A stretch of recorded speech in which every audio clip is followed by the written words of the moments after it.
Hello नमस्ते सम्पूर्णमा यस च्यानलमा यहाँलाई स्वागत छ। यस च्यानलमा हामीले करियर रिलेटेड इन्फर्मेटिभ भिडियोजहरू अपलोड गर्ने गरेका छौँ। सो त्यस्तो भिडियोजहरूको लागि चाहिँ यहाँहरूले च्यानललाई सब्स्क्राइब गर्नुहोला। तपाईहरूले त्यसपछि क्विक अपडेट्सहरू पाउन सक्नुहुन्छ है त। सो आज हामी चाहिँ अस्ति भर्खरै खुलेको नेपाल राष्ट्र ब्याङ्कको भ्याकेन्सी सम्बन्धी जानकारीको चाहिँ डिटेल्स इन्फर्मेसन लिएर आएका छौँ। त्यसमा यो भ्याकेन्सी डिटेल्स सँगसँगै हामीले चाहिँ यसमा हुने सेवा सुविधाहरूको बारेमा पनि थोरै डिस्कस गर्छौँ है त। सो अब जाउँ डिटेल्सतर्फ। नेपाल राष्ट्र ब्याङ्कले अस्ति भर्खरै मङ्सिर 19 गते चाहिँ भ्याकेन्सी खुलाएको थियो, जसमा चाहिँ सहायक निर्देशक पोस्ट र त्यस्तै गरी सहायक पोस्ट रहेको छ। यसको फर्म भर्ने मिति भनेको चाहिँ तपाईँहरूको पुस 10 गतेसम्म रहेको छ है। पुस 10 गतेसम्म तपाईँहरूले सिङ्गल दस्तुरमा भर्न सक्नुहुन्छ भने पुस 17 गतेसम्म चाहिँ डबल दस्तुरमा चाहिँ भर्नुपर्ने हुन्छ। पुस 17 गतेसम्म भन्नुभयो भने चाहिँ डबल दस्तुरमा, पुस 10 गतेसम्म चाहिँ सिङ्गल दस्तुरमै भर्न पाउनुहुन्छ। र पोस्टहरू चाहिँ यहाँ दिएका बमोजिम रहेका छन्, जस्तै सहायक निर्देशक, त्यस्तै गरी चाहिँ सहायक पोस्ट रहेको छ है त। र अब जाउँ हामी अरू डिटेल्सतर्फ। आवश्यक न्यूनतम शैक्षिक योग्यता, जस्तै सहायक निर्देशक पद खुल्ला भनेर जुन यो 13 नम्बरको विज्ञापन छ, यसमा चाहिँ तपाईँहरूले स्वदेशी विश्वविद्यालयबाट अर्थशास्त्र विषयमा स्नातकोत्तर तह चाहिँ फर्स्ट, सेकेन्ड वा थर्ड पोस्टमा चाहिँ पास गरेको हुनुपर्छ है। तपाईँहरूले यो 13 नम्बरको विज्ञापन भर्नको लागि चाहिँ स्वदेशी भनेको नेपालको कुनै पनि विश्वविद्यालयबाट अर्थशास्त्रमा चाहिँ तपाईँहरू फर्स्ट, सेकेन्ड, थर्ड भएको हुनुपर्छ, तब मात्रै तपाईँहरूले चाहिँ भर्न पाउनुहुन्छ। यो चाहिँ टपरहरूको लागि रिजर्भ भनेर रहेको पोस्ट रहेको छ। र सेम गोज विथ त्यो 14 नम्बरको भ्याकेन्सीको लागि पनि त्यही रहेको छ है। नेपाली विश्वविद्यालयबाट तपाईँहरूले चाहिँ व्यवस्थापन विषयमा चाहिँ कम्तीमा पनि फर्स्ट, सेकेन्ड, थर्ड भएको चाहिँ हुनुपर्छ, तब मात्रै तपाईँहरूले 13 र 14 नम्बरको पोस्टमा चाहिँ तपाईँहरूले चाहिँ आवेदन दिन सक्नुहुन्छ। यो अर्थशास्त्र र व्यवस्थापन भन्ने पोस्टमा चाहिँ, जुन चाहिँ एक-एकवटा पोस्ट रहेको छ। त्यसपछि गएर तपाईँहरूले यो 15 नम्बरको जुन भ्याकेन्सी छ, यो 15 नम्बरको सहायक निर्देशक भन्ने पोस्ट जुन चाहिँ 39 जना खुलेको छ विभिन्न समावेशी कोटामा, त्यसमा भर्नको लागि चाहिँ तपाईँहरूले मान्यता प्राप्त विश्वविद्यालयबाट अर्थशास्त्र वा व्यवस्थापन वा जनप्रशासन 3टा सब्जेक्टमा चाहिँ कम्तीमा तपाईँहरूले मास्टर्स डिग्री कम्प्लिट गरेको हुनुपर्छ। त्यस्तै गरी 16 नम्बरको लेखा परीक्षणमा चाहिँ दिनको लागि तपाईँहरूले चार्टर एकाउन्टेन्सी कम्प्लिट गरेको हुनुपर्छ। त्यस्तै गरी सहायक निर्देशक वाणिज्य कानुनमा दिनको लागि तपाईँहरूले चाहिँ कानुन विषयमा चाहिँ स्नातक गरेको हुनुपर्छ है, ब्याचलर्स गरेको हुनुपर्छ। र त्यस्तै गरी कानुन विषयमा वा अर्थशास्त्रमा वा व्यवस्थापन वा जनप्रशासन, यो 4वटा विषयमा कुनै एउटा विषयमा चाहिँ तपाईँहरूले मास्टर्स गरेको हुनुपर्छ। तर यो वाणिज्य कानुनमा दिनलाई तपाईँहरूले ब्याचलर्स चाहिँ अनिवार्य रूपमा कानुन विषयमै गरेको हुनुपर्छ है। त्यसपछि गएर अब हामी हेर्छौँ सहायक द्वितीय पोस्टको लागि, जुन चाहिँ विज्ञापन नम्बर 18मा रहेको छ। यसमा चाहिँ 21 जना खुलेको छ टोटलमा, डिफ्रेन्ट समावेशी पोस्टहरूमा चाहिँ खुलेको छ है। यसमा दिनको लागि चाहिँ तपाईँहरूले 10+2 चाहिँ पास गरेको हुनुपर्छ है, +2 लेभलसम्म पास गरेको हुनुपर्छ। त्यस्तै गरी 2082-7-15मा जुन लोकसेवाले एउटा एकीकृत परीक्षा प्रणाली भनेर प्रिटेस्ट भनेर लिएको थियो सङ्गठित संस्थाहरूको लागि भनेर, यो 4थो तहको लागि चाहिँ होइन, सबै सङ्गठित संस्थाको 4थो तहहरूको लागि भनेर चाहिँ जुन लोकसेवा आयोगले चाहिँ एक्जाम लिने गरेको छ अबदेखि, त्यसमा चाहिँ तपाईँहरू उत्तीर्ण भएको हुनुपर्छ है। त्यसमा उत्तीर्ण भएपछि मात्रै तपाईँहरूले चाहिँ यो विज्ञापनमा चाहिँ दिन सक्नुहुन्छ। एक त तपाईँहरू +2 पास भएको हुनुपर्छ र अस्तिको प्रिटेस्टको एक्जाममा पनि तपाईँहरू चाहिँ उत्तीर्ण भएको हुनुपर्छ है त। र त्यसपछि गएर समावेशितामा भर्नको लागि चाहिँ तपाईँहरूले आफ्नो रेस्पेक्टिभ जुन कोटा छ त्यो कोटाको चाहिँ प्रमाणपत्र लिएको हुनुपर्छ, त्यो चाहिँ तपाईँहरूले अपलोड गर्नुपर्ने हुन्छ है। र तलब र भत्ता भनेको चाहिँ ब्याङ्कको नियमअनुसारै हुने गरेको छ। र त्यसपछि गएर उमेरको कुरा गर्नुपर्दा चाहिँ यो जुन तपाईँहरूले लास्ट डेट छ नि फर्म भर्ने, पुस 10 गते सिङ्गल दस्तुरको लास्ट डेटसम्म, त्योसम्म चाहिँ तपाईँहरूको उमेर 35 वर्ष नकाटेको हुनुपर्छ पुरुषको हकमा, र महिलाको हकमा चाहिँ 40 वर्ष नकाटेको हुनुपर्छ है त। र त्यस्तै गरी चाहिँ सहायक पदको हकमा चाहिँ 18 वर्ष पुरा भएर 35 वर्ष नकाटेको हुनुपर्छ है। र त्यस्तै गरी महिलाहरूको हकमा चाहिँ 18 वर्षदेखि 40 वर्षसम्मको बिचमा हुनुपर्छ तपाईँहरूले सहायक पदको लागि दिनलाई चाहिँ। सहायक निर्देशक पदको लागि चाहिँ 21 वर्ष भएको हुनुपर्छ। र त्यसपछि गएर अब हामी परीक्षा किसिमको कुरा गरौँ। जस्तै विज्ञापन नम्बर 13, 14 र 15 भनेको छ, त्यसको लागि चाहिँ पूर्व योग्यता परीक्षा, विषयगत परीक्षा र अन्तर्वार्ताको माध्यमबाट उम्मेदवार छनौट गरिनेछ भनेको छ है। यो विज्ञापन नम्बर 13, 14 र 15 भनेको चाहिँ 13, 14, 15 भनेको सहायक निर्देशक पोस्ट हो है। र सहायक निर्देशक पोस्टको लागि चाहिँ तपाईँहरूले के गर्नुपर्छ त भन्दाखेरि पूर्व योग्यता परीक्षा पनि दिनुपर्छ, अरूमा चाहिँ पर्दैन। यो पूर्व योग्यता परीक्षा भनेको कस्तो हो त भन्दाखेरि चाहिँ, जस्तै तपाईँहरूले नेपाल राष्ट्र ब्याङ्कमा गएर करियरमा गएर यो खुल्ला प्रतियोगितात्मक परीक्षाको पाठ्यक्रम भन्ने यसमा क्लिक गरेपछि तपाईँहरूले चाहिँ पाठ्यक्रम पाउन सक्नुहुन्छ र त्यसमा तपाईँहरूले हेर्न सक्नुहुन्छ है। जस्तै यो प्रशासन सेवा अधिकृत तृतीय श्रेणी भनेको छ नि, यो पोस्ट हो है त्यो चाहिँ। सो यसमा चाहिँ तपाईँहरूले यो 100 मार्क्सको अब्जेक्टिभ क्वेसनहरू चाहिँ तपाईँहरूले चाहिँ यसमा चाहिँ तपाईँहरू पास गर्नुपर्ने हुन्छ सुरुमा। सो यो पास गरेपछि मात्र तपाईँहरू चाहिँ दोस्रो चरणको लिखित परीक्षामा चाहिँ तपाईँहरू चाहिँ योग्य हुनुहुन्छ है दिनको लागि। सो पहिला सुरु यो एक्जाम हुन्छ, यो एक्जाममा चाहिँ पास भइसकेपछि बल्ल तपाईँहरूले चाहिँ यो अर्को एक्जाम दिनुपर्ने हुन्छ र यो एक्जामको मार्क्स चाहिँ जोडिँदैन है। फेरि यो यसको मार्क्स चाहिँ जोडिँदैन, यो लोकसेवा आयोगसँगै छ कि रिलेटेड छ कि उस्तै खालको छ होइन। यसमा तपाईँहरू खालि सर्टेन मान्छेहरूलाई चाहिँ फिल्टर गर्नको लागि चाहिँ गरेको हो है।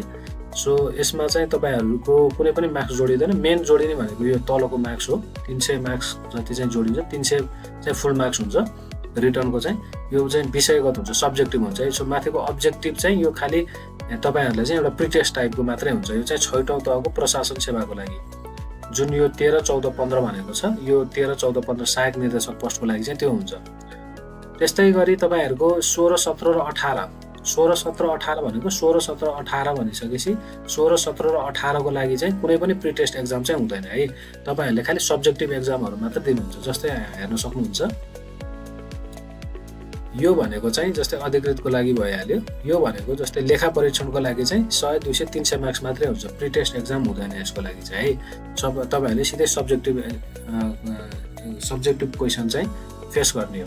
त्यस्तै गरी चाहिँ यो 4औं तहको लागि पनि पहिला प्रिटेस्ट एक्जाम हुन्थ्यो होइन। अहिले त अब लोकसेवाले डाइरेक्ट प्रिटेस्ट एक्जाम लिन थालिसक्यो हरेक संस्थाको लागि भनेर। सो त्यही भएर तपाईँहरूले नेपाल राष्ट्र ब्याङ्कको लागि मात्रै भनेर छुट्टै प्रिटेस्ट दिनु पर्दैन है, सिधै सब्जेक्टिभ चाहिँ दिने हो तपाईँहरूले 200 मार्क्सको।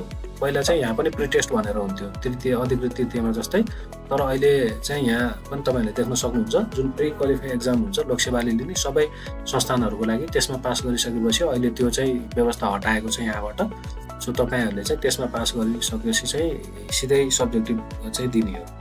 जस्तै यो पाठ्यक्रम चाहिँ भर्खरै 2082 7/24 है, यो अघिल्लो महिना मात्रै प्रकाशित भएको पाठ्यक्रम हो यो। सो त्यो अनुसारले चाहिँ तपाईँहरूले एक्जाम दिने हो यसको चाहिँ।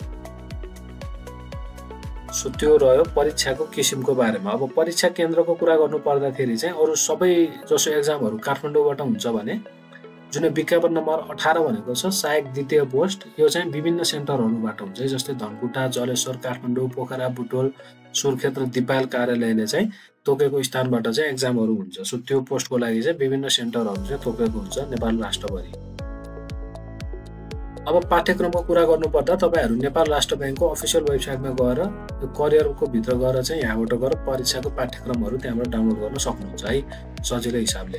अब परीक्षा दस्तुरको कुरा गर्नुपर्दाखेरि चाहिँ कुनै पनि समूहको लागि चाहिँ अधिकृत लेभलको लागि तपाईँले 1000 रुपियाँ तिर्नुपर्ने हुन्छ र त्यस्तै गरी चाहिँ अरू समावेशी छ भने थप 400 रुपियाँ चाहिँ तपाईँहरूले लाग्ने गर्छ। त्यस्तै गरी सहायक पदको लागि चाहिँ 800 रुपियाँ हो भने तपाईँहरूले कुनै समावेशी कोटामा पनि भर्नुहुन्छ भने चाहिँ 300 रुपियाँ चाहिँ एक्स्ट्रा तिर्नुपर्ने हुन्छ है तपाईँहरूले। र त्यसपछि गएर रिट नपुगेको कारणले आउने, जस्तै तपाईँहरूको यो पढाइको उहरू मिलेन त्यस्तो भने चाहिँ तपाईँहरूको फर्म क्यान्सल हुन्छ है। पढाइको त्यो मास्टर्स एउटामा कम्प्लिट गर्नुपर्ने, अर्कोमा मास्टर्स कम्प्लिट गर्नु भएको छ, त्यस्तै विभिन्न कारणले चाहिँ तपाईँहरूको रिट नपुगी आएको दरखास्तहरू चाहिँ क्यान्सल हुन्छ र तपाईँहरूको पैसा पनि फिर्ता हुँदैन। सो त्यो कुरामा चाहिँ तपाईँहरूले ध्यान दिनु होला।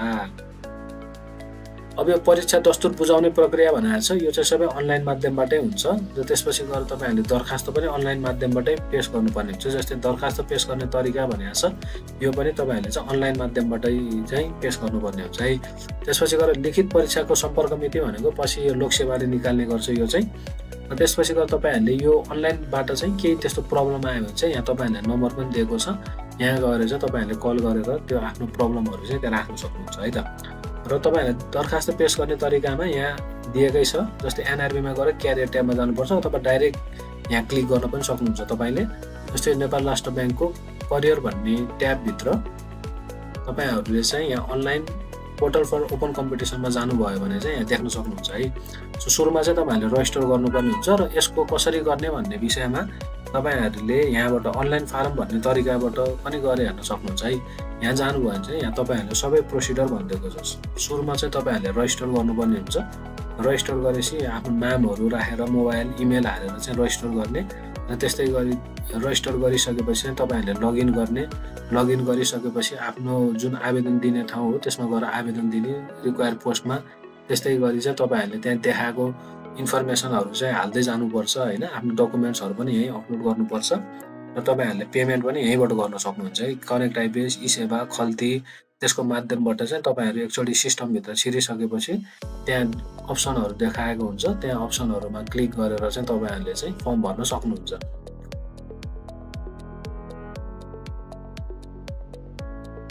त्यो चाहिँ फर्म भर्ने तरिका चाहिँ त्यसरी रहेको छ है। फर्म भर्दा तपाईहरुले के त्यस्तो प्रब्लम आयो भने चाहिँ तपाईहरुले यहाँ नम्बरमा पनि सम्पर्क गरेर चाहिँ बुझ्न सक्नुहुन्छ। एक्सटेन्सन नम्बर पनि दिएको छ, त्यहाँ फोन गरेर तपाईहरुको आएको प्रब्लम अथवा केही जिज्ञासाहरु छ भने त्यहाँबाट चाहिँ तपाईहरुले चाहिँ सल्युसन लिन सक्नुहुन्छ है। त्यसपछि अब हामी सेवा सुविधाको कुरा गरौँ। सेवा सुविधा भनेको चाहिँ प्राय जसो तपाईहरुले यो कहाँबाट हेर्न सक्नुहुन्छ त भन्दाखेरि चाहिँ यो नेपाल राष्ट्र बैंकको कर्मचारी विनियमावली भन्ने हुन्छ के, त्यसमा गएर चाहिँ तपाईहरुले हेर्न सक्नुहुन्छ।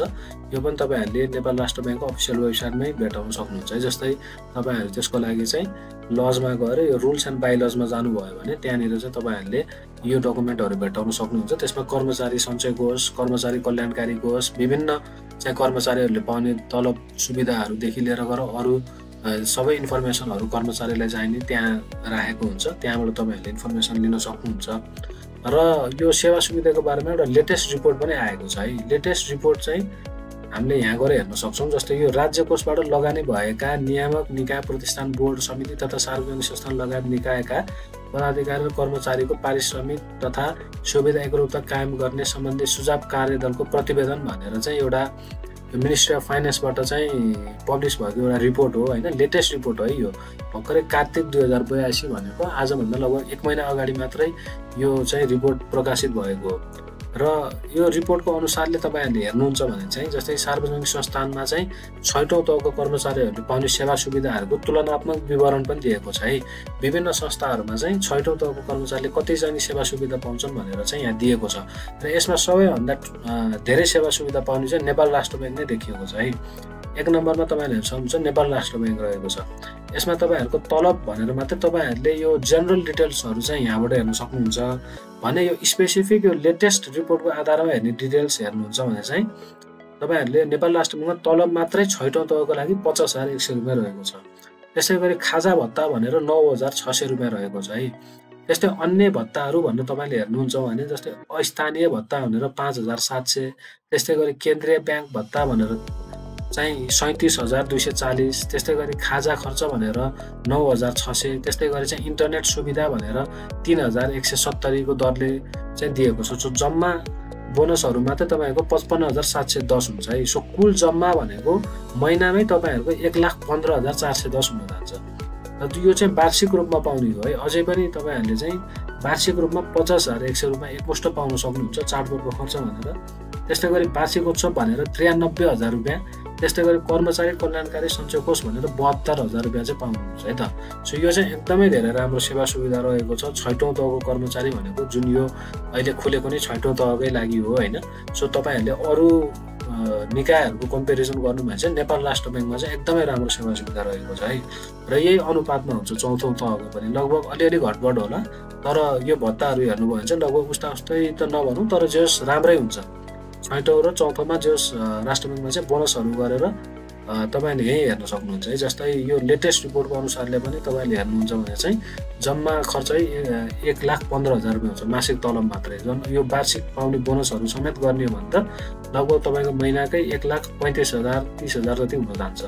सो यो हिसाबको चाहिँ तपाईहरुको सेवा सुविधाहरु हुन्छ। सो यसमा चाहिँ तपाईहरुले तयारी गरिराख्नु भएको छ भने राम्रोसँग तयारी गर्नु होला। यसको अन्तिम मिति भनेको अझै बाँकी छ। सो यसमा तपाईहरुले भर्न छुटाउनु भएको छ भने यसमा भर्नु होला। सेवा सुविधा आफ्नो करियर हिसाबले, आफ्नो फ्युचरको हिसाबले चाहिँ एकदम राम्रो संस्थाको रूपमा चाहिँ रहेको छ है त। र यस्तै करियर रिलेटेड इन्फर्मेटिभ भिडियोजहरुको लागि यस च्यानललाई सब्स्क्राइब गर्नु होला। हामी यस्तै इन्फर्मेटिभ भिडियोजहरु लिएर आउँदैछौँ है त। हस् त, all the best. Thank you.